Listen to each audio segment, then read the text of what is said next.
22 de maio, Santa Rita de Cássia, do ano de 1457.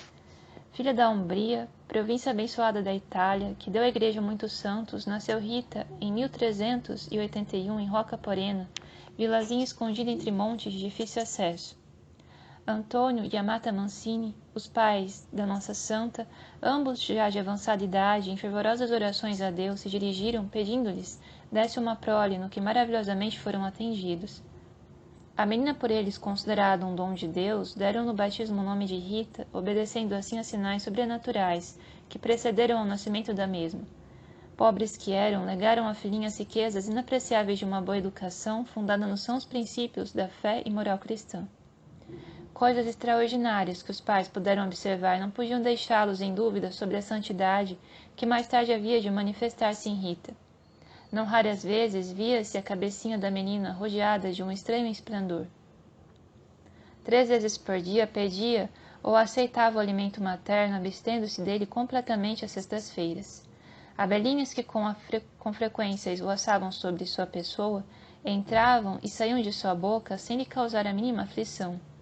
Até hoje existe no mosteiro de Cássia uma espécie de abelhas bem diferente das outras da região. Delas se consta que costumam sair do seu esconderijo só na semana da paixão. Quando com o desenvolvimento físico, a inteligência ia desabrochando, a menina Rita começou a compreender que seu destino aqui na terra era exclusivamente o serviço de Deus para alcançar o céu. Em tudo procurava agradar a Deus e fazer sua santa vontade. Era sob este ponto de vista que procurava abster-se dos brinquedos e travessuras próprias da idade infantil. Tanto mais praticava a oração e se aplicava ao trabalho. Desde pequena revelou profunda devoção a Maria Santíssima e para seus padroeiros escolheu São João Batista, Santo Agostinho e São Nicolau Tolentino. Compreendendo que o amor de Deus não pode subsistir sem um sincero amor ao próximo, e este amor deve começar na própria casa, era Rita cumpridora fiel das ordens que dos pais recebia e procurava satisfazer aos seus desejos mais insignificantes. Não obstava esta reverência aos progenitores que soubesse resistir firmemente se lhe faziam alguma sugestão capaz de arredar de Deus. Esta sua resistência se revestia então de tanta meiguice e de tanta razão que os pais acabavam cedendo. Foi o que aconteceu quando um dia Mata, deixando-se levar por um impulso de vaidade materna, queria enfeitá-la e vesti-la com esmero, para ficar bonita e atraente. Com seu amor à oração e à solidão, havia em sua alma um grande aborrecimento ao luxo, aos divertimentos e passatempos profanos. Sua delícia era ficar escondida no seu quarto, onde pudesse meditar e pensar na paixão de Nosso Senhor Jesus Cristo. Em tudo isto os pais não a contrariavam, pelo contrário, era do seu agrado verem sua filha tão utilmente ocupada e fazer progresso na santidade. Às práticas de piedade, Rita acrescentava penitências e jejuns para implorar a misericórdia de Deus pelos pecadores e pelas almas do purgatório. Grande contrariedade surgiu no lar dos Mancini quando os pais souberam da resolução de sua filha querer entrar na ordem das religiosas agostinianas, a que se opuseram com toda a energia. Motivos de ordem material os determinaram a tomar uma atitude severa e inflexível diante do plano de Rita. Essa, depois de ter recorrido ao Pai das Luzes, se submeteu à vontade dos seus progenitores e tanto se conformou com os conselhos dos mesmos que aceitou a amizade do jovem Paulo Ferdinando, com quem contraiu núpcias. Nada deixou de fazer para atrair a bênção de Deus sobre esta união inculcada pelos pais, e digna e escrupulosamente se preparou para receber tão grande sacramento. Os planos dos homens não são os de Deus, e assim se deu que o casamento de Rita com Paulo Ferdinando fosse desastrado, em nada correspondendo às justas esperanças nele depositadas. Paulo Ferdinando, que a princípio parecia ser homem de boa índole, pouco tempo depois de casado revelou um caráter bem diferente, transformando-se em algoz para sua esposa. Não satisfeito com os maus tratos que lhe dava, passou a espancá-la barbaramente, e daquele ninho de amor que era a casa do jovem casal, foi feita uma morada de ódio e de sofrimentos. A paixão e ao ódio do marido, Rita nada tinha para opor senão uma paciência angélica e a oração.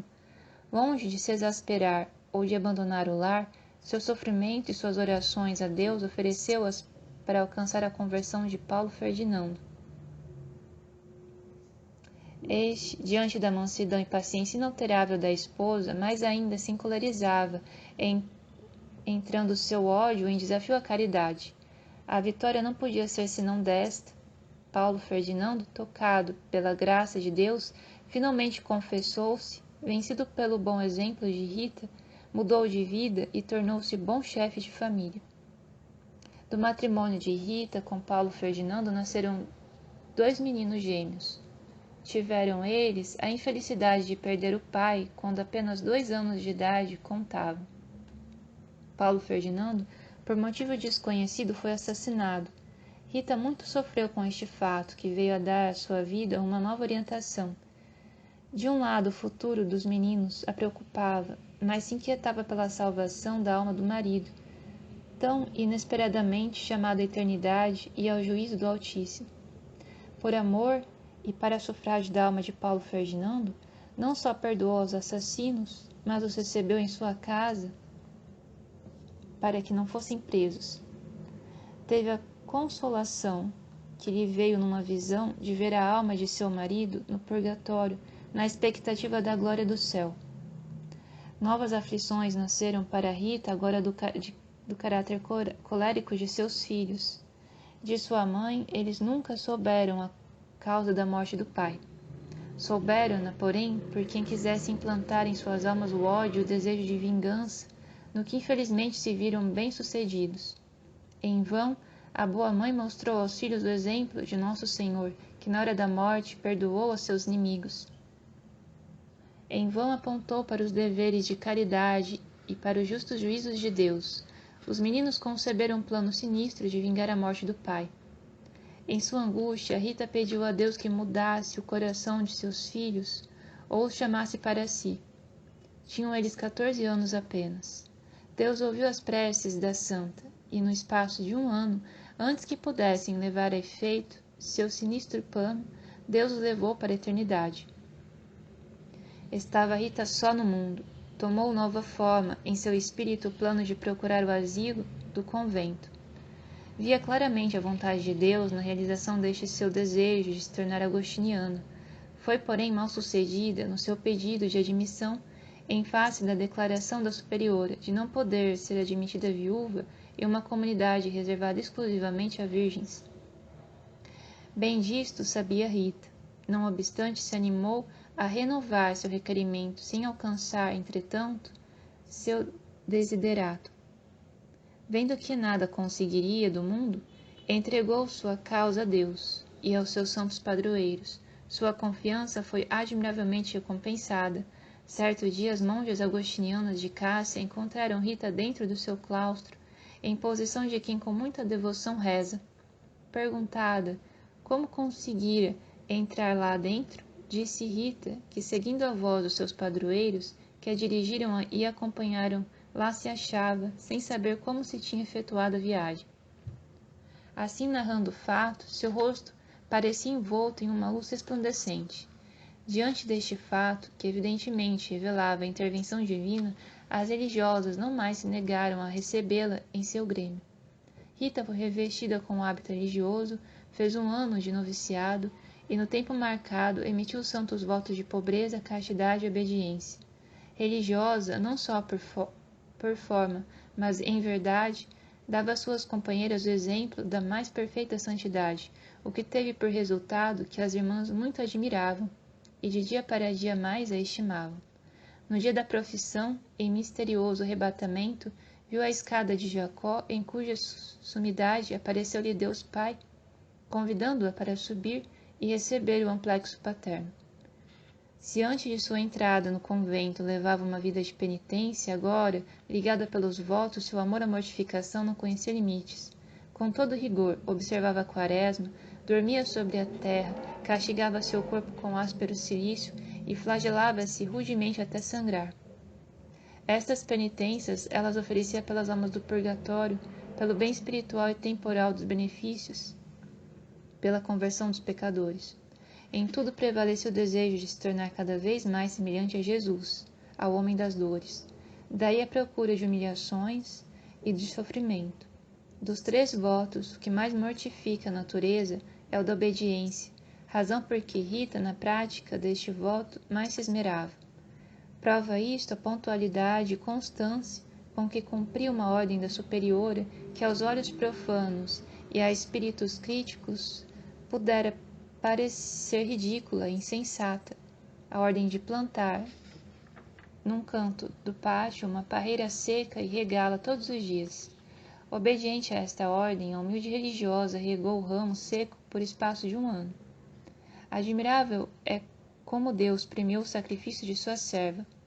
O sarmento brotou como se fosse planta viva, cresceu e produziu flores e frutos. A videira de Santa Rita, por ela plantada e regada, existe ainda cheia de vida e produz uvas de um especial sabor que amadurecem em novembro. Não era sem rancor que o inimigo de todo o bem acompanhava os passos que a serva de Deus dava no caminho, ascendente da perfeição. Para embaraçá-la, recorreu a diversos estratagemas, ora maltratando-a, ora ameaçando-a, não porém com outro êxito, senão de sua própria confusão. Quanto mais a incomodava, Rita mais se concentrava nos mistérios da sagrada paixão e morte de Nosso Senhor. Noites inteiras passava ela em contemplação, e não poucas vezes suas irmãs a encontraram banhada em lágrimas, ou desmaiada de dor, ou estática e suspensa sobre o solo. Toda enamorada de Nosso Senhor crucificado pediu a Deus que lhe concedesse uma lembrança sensível em seu corpo da paixão de Jesus, no que foi atendida. Um dia depois de um sermão sobre a sagrada paixão e morte de Jesus Cristo, viu desprender-se da imagem do crucificado um espinho da coroa que cingia a cabeça de Jesus na cruz. O espinho, com rapidez de uma flecha, cravou-se na testa da santa, causando-lhe uma dor insuportável. A ferida do espinho acompanhou-a até a morte e fê-la sofrer horrivelmente. Em 1540 foi celebrado o jubileu em toda a cristandade. Como algumas irmãs se preparassem para ir a Roma, Rita manifestou o desejo de as acompanhar. Seu estado físico e mais ainda a ferida que a desfigurava e mau cheiro exalava desaconselhavam a viagem. Deus outra vez favoreceu extraordinariamente o pedido de sua serva. A ferida na testa desapareceu por completo, a fisionomia retomou o aspecto de perfeita saúde e assim pôde Rita fazer a visita à cidade eterna com grande proveito para sua alma.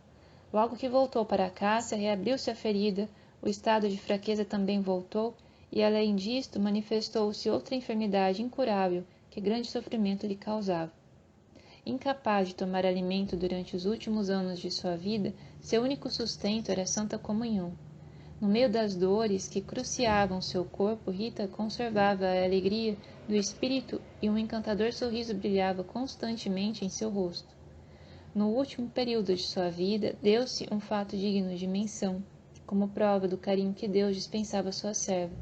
Durante o mais rigoroso inverno, pessoas de Roca Porena descobriram, na hortazinha de Rita, uma roseira coberta de rosas e uma figueira com frutos maduros.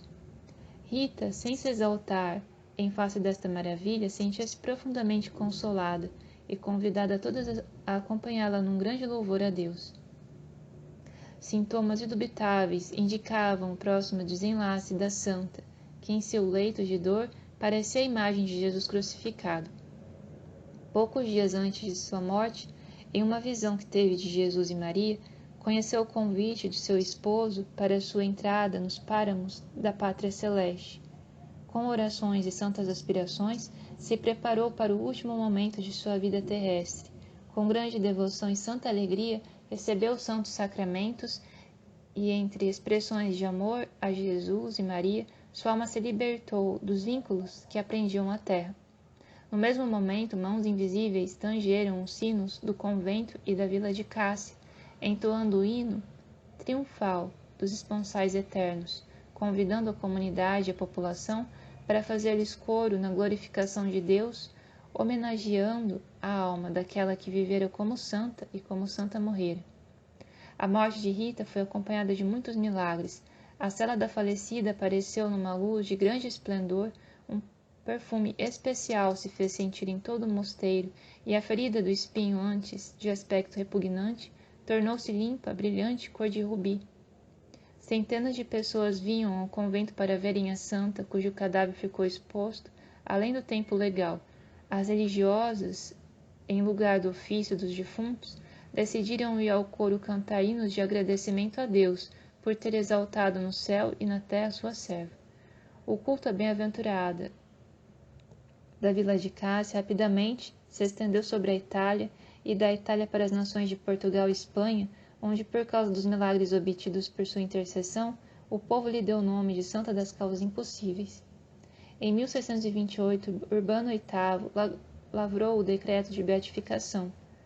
Um especial indulto do Papa Bento XIII, de 1727, permitiu a construção de uma igreja a Bem-aventurada, no Rio de Janeiro, hoje sede de uma florescente paróquia. Além desta, existem no Brasil inteiro 39 igrejas dedicadas à nossa santa. Tem-se aí a prova de grande veneração de que Santa Rita goza no coração do povo católico do Brasil. Muitos contratempos fizeram com que se protelasse a canonização que só aos 24 de maio de 1900 se realizou sob o pontificado de Leão XIII. Santa Rita de Cássia, rogai por nós.